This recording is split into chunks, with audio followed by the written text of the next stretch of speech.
Across the D.C. metro area Sunday, nerves rattled when this sonic boom rang out. The moment caught on different cameras, this dog lounging on a deck startled, and a couple recording a song jumping up after hearing the boom. First thought was, are the kids all right? The way it rattled the house. It was very jarring, and I think we both initially thought that it had to be an earthquake. But officials say the sound actually came from an F-16 fighter jet, one of 6 launched by the U.S. military, traveling at supersonic speed.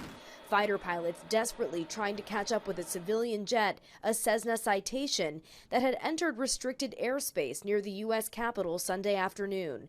The F-16s following close behind for 30 minutes, trying to contact the civilian pilot who wasn't responding.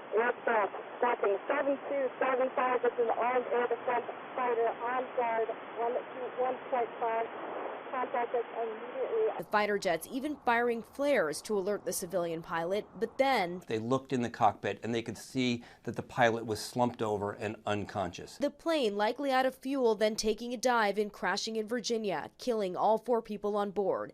Some experts believe a lack of oxygen, a condition called hypoxia, may have incapacitated the pilot and passengers. Pressurization on an airplane compresses the air in the cabin to make sure that there's enough oxygen so that you can survive, and sometimes that pressurization may fail. According to the FAA, the plane had taken off from an airport in Tennessee and was heading to New York's Long Island, which it did reach, but the flight path shows it then turned around, likely on autopilot, before crashing in Virginia.